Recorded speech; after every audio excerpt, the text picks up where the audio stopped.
Galera, é o seguinte, no ano de 2006, durante a E3, houve um jogo de PS2 que foi confundido com o de PlayStation 3, que na época era uma nova geração. Esse jogo não foi nada menos que a sequência do primeiro God of War. O game usou tanto do poder do console da Sony que muitos acreditavam não ser dele, mas sim da geração seguinte.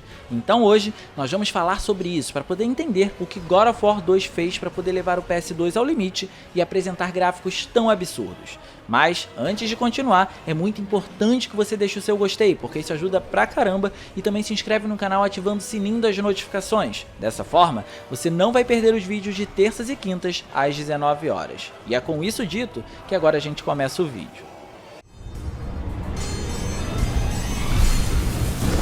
Turn back to Olympus, beast! I must face Zeus! You defy the God of War! À primeira vista no jogo, já entendemos que Kratos se tornou o deus da guerra e está tendo desavenças com os deuses do Olimpo, o que não é nenhuma surpresa. A história conta uma trajetória de vingança do personagem contra Zeus, o deus dos deuses, e para isso vai contar com a ajuda dos titãs. Quando assumimos o controle do personagem, dá para perceber que as lâminas dadas por Atena seguem em seu poder máximo, assim como a gente deixa no fim do jogo anterior. Podemos dizer então que God of War 2 faz um esforço enorme para poder manter uma ligação orgânica em diversos pontos. O primeiro ponto é com o primeiro jogo, já que a gente recebe o personagem exatamente do jeito que deixamos lá. O segundo ponto se refere ao esforço que ele faz para poder manter essa ligação entre as cenas e a gameplay, o que pode ser visto na transição entre a primeira animação para o primeiro momento em que assumimos o controle de Kratos. E o terceiro é a ligação entre os ambientes. Todos os ambientes parecem ter uma capacidade incrível de conversar entre si. Nada está solto pelos cenários. You conspire against me!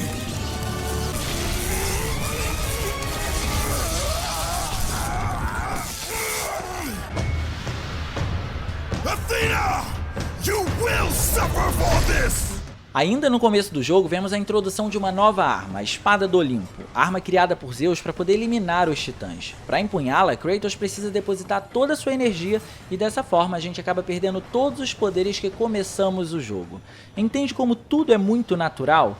Ao acontecer isso, somos estimulados automaticamente a upar tudo de novo com o personagem, e isso serve para poder introduzir o que vai se estender ao longo de toda a campanha.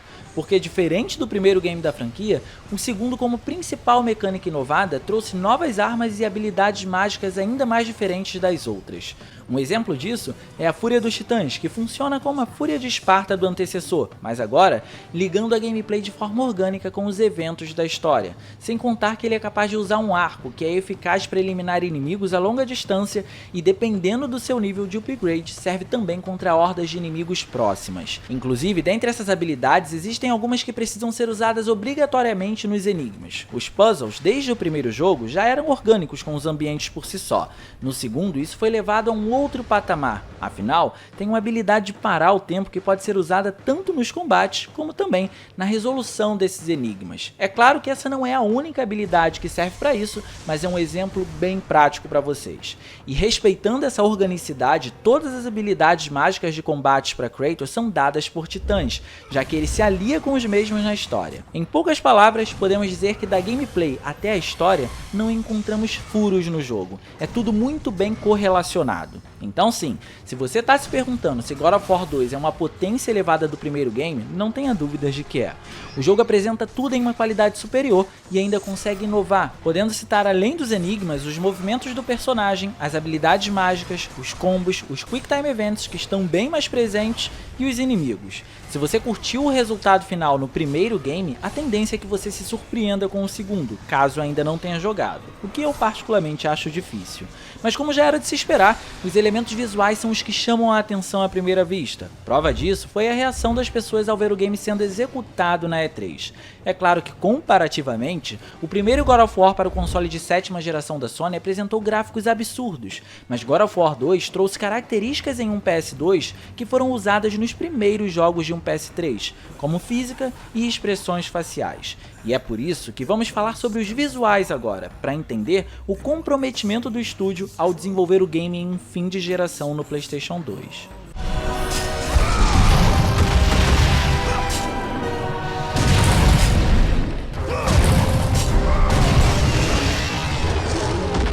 Não é de se surpreender que o jogo tenha sido elogiado em muitos aspectos gráficos. O segundo título da franquia pode ser considerado como um dos mais inteligentes dela por conseguir usar de forma eficiente o hardware do console da Sony. E eu vou explicar por quê.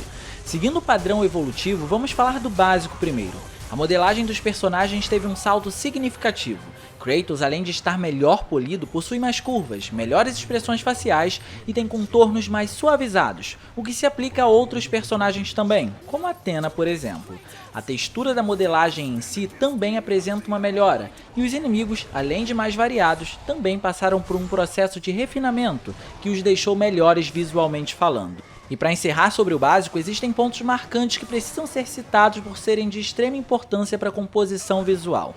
Primeiro, a direção de arte do game. Mesmo que ele tenha uma variedade absurda de ambientes, cada um com suas próprias características que remetem ao local e à época em que o game se passa, ele não economiza no trabalho artístico em momento nenhum.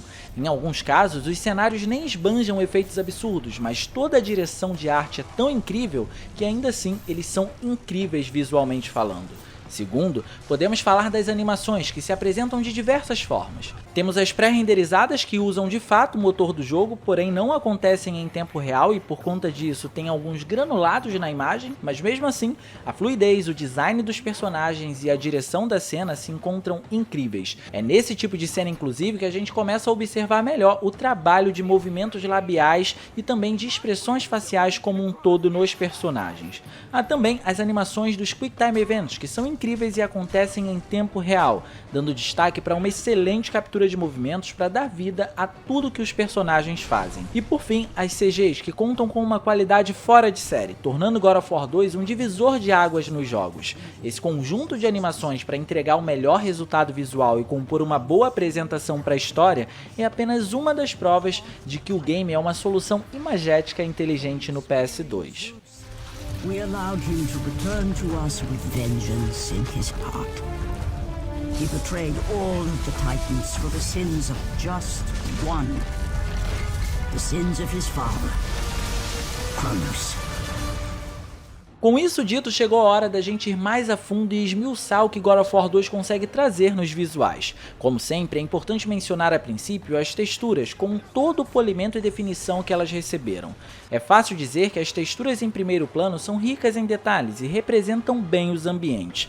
As texturas em primeiro plano são basicamente por onde a gente consegue levar o personagem.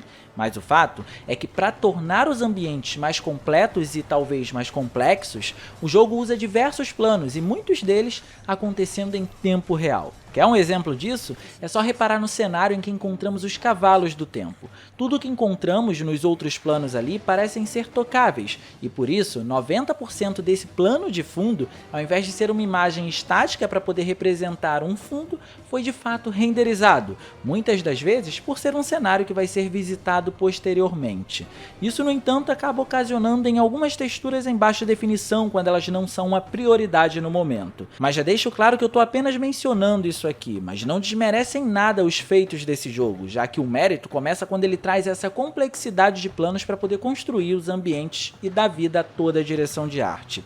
Mas se agarrando ainda ao exemplo dos cavalos do tempo, podemos comentar uma característica que começou a ser introduzida no segundo título da série, a magnitude de elementos presentes ou a magnitude do próprio cenário.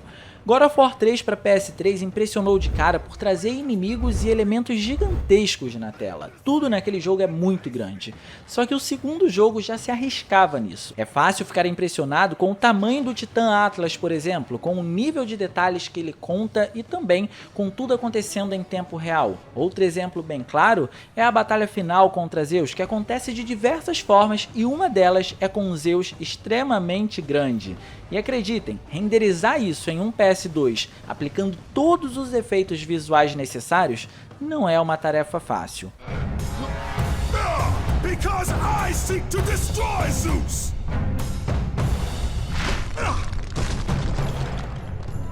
You are a powerful warrior and a worthy ally of the Titan. Then tell me how to find the temple of the Sisters of Fate.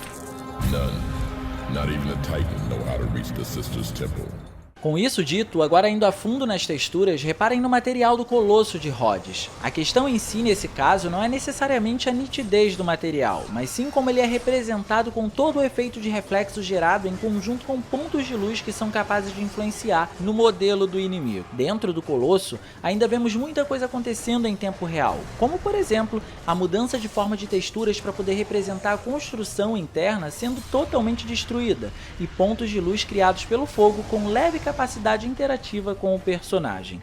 E como vocês já devem ouvir muito eu falar aqui, iluminação é um dos pontos mais difíceis de serem trazidos em um PS2, e God of War brinca muito com isso em diversos aspectos. Que as texturas são incríveis e representam muito bem os materiais a gente já entendeu, mas e a iluminação? Como se comporta diante disso tudo? O segundo game consegue fazer a proeza de introduzir veementemente os dois tipos principais de efeitos de luz e sombra: a iluminação direta e a iluminação indireta. A iluminação direta é aquela responsável por gerar sombras mais duras nos cenários, e a iluminação indireta é a responsável por criar sombras mais discretas. E até aí, nada de tão curioso, embora seja um feito surpreendente para um console de 6ª geração da Sony. O curioso está em como o jogo faz o uso disso.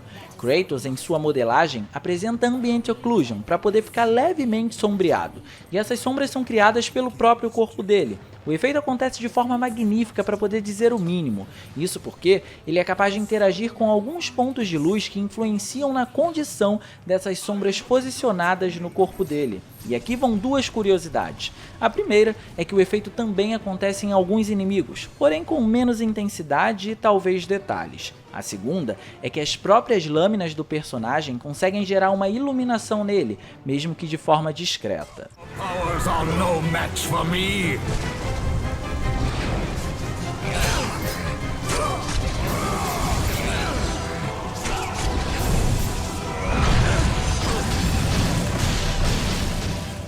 É claro que não podiam faltar as sombras dos ambientes, e para isso, na maior parte do tempo, há o uso da iluminação direta, que é responsável por sombras mais duras. O efeito é extremamente funcional porque, mesmo que de forma sutil, encontramos ele interagindo com Kratos em muitos momentos, além de deixar o ambiente muito mais rico. Só que é notável que alguns cenários se focam exclusivamente no uso de elementos específicos em sua construção. A Sala de Cronos, por exemplo, é um caso muito curioso de iluminação indireta porque ela acontece de forma fake.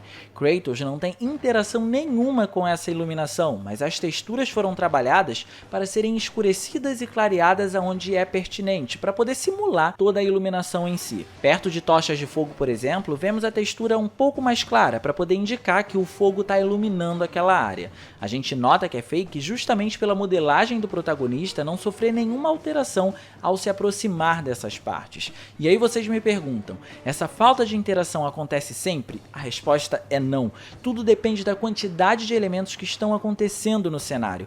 Existem muitos ambientes que tem muita coisa acontecendo, a nível de efeitos ou a nível de acontecimentos de fato, como por exemplo batalhas e coisas do tipo. E isso faz com que certos efeitos precisem acontecer de maneira fake, porque o console não suportaria reproduzir em tempo real. O que não é um problema, já que tudo está acontecendo para que o cenário tenha uma composição visual ideal a dar vida à direção de arte. Da mesma forma, existem ambientes e elementos que conseguem renderizar a iluminação indireta em tempo real, gerando luzes rebatidas em uma superfície para poder criar as sombras difusas, e com base nisso, a interação com o personagem é feita. Então tudo é muito relativo, mas a gente tem que colocar na mente que todos os cenários foram feitos pensando numa composição imagética ideal na hora de representar a direção de arte. Só que a Sala de Cronos é apenas um dos ambientes que a gente pode citar. Existem diversos outros que podemos analisar de forma isolada e dá para perceber o que cada um traz de peculiar na sua composição. Por exemplo, existem cenários que fazem um trabalho incrível com os efeitos de reflexos. Óbvio que os reflexos estão atuando em outros ambientes com cube maps pré-programados com uma nitidez muito boa, mas existem alguns específicos que, para dar vida à direção de arte feita, precisam de mais ênfase. Um exemplo bem claro disso é o cenário da batalha contra Perseu. Na batalha, o efeito de luz sendo refletido na água é sensacional, principalmente para o padrão do PS2. Esse daqui, inclusive, é mais um dos cenários que a gente consegue observar a iluminação direta atuando de forma magnífica. I'm right here.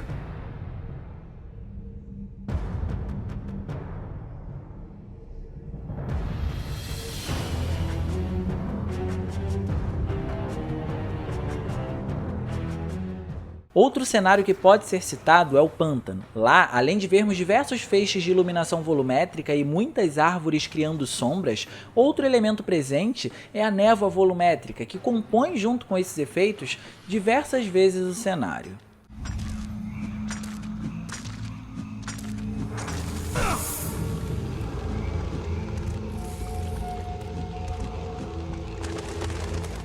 Atenção aos detalhes é uma frase que define bem God of War 2, e eu diria que literalmente, já que até a menor das interações consegue gerar partículas, por exemplo. Existem diversos efeitos de partículas como poeira, os flocos de neve ou as bolhas de ar que ficam embaixo da água, mas esse efeito também aparece mediante o atrito das armas de Kratos com qualquer item ou superfície no cenário. E por fim, para poder complementar a ideia do jogo, temos uma física que além de nos dar a interação com 90% do cenário, mesmo que ele não seja todo destrutível, esse elemento coloca a gente no papel do personagem de forma incrível. Kratos é feroz na sua busca por vingança, e esse sentimento é transmitido pelos controles, pelas animações, pela gameplay, através de todos os diversos movimentos do personagem que aumentaram aqui. Para dar toda essa satisfação, o game usa uma taxa de quadros por segundo desbloqueada, que tenta alcançar os 60 FPS, e embora consiga, não se mantém. O fato é que God of War 2 tem muitos elementos acontecendo ao mesmo tempo, que passa facilmente o clima caótico das guerras, e isso dificulta as coisas para o PS2. Mas se levarmos em consideração que ele foi confundido com um jogo de PS3 na época, passar dos 30 FPS já é um feito e tanto. O game então foi um sucesso comercial, o que não é nenhuma surpresa. Por ser aclamado por muitos junto com o primeiro jogo, ele recebeu uma versão remasterizada para o PS3, que traz uma estabilidade na taxa de quadros por segundo e melhora a resolução dos visuais.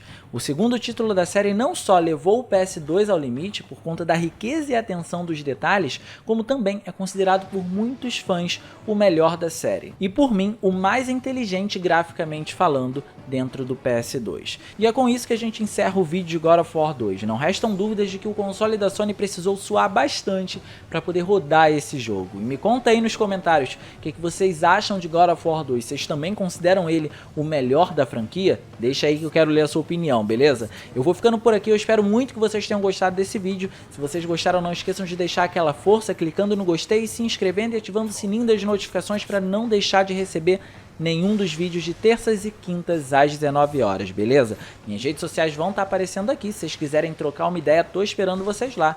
Era isso, um grande abraço e sem sombra de dúvidas, a gente vai se ver na próxima.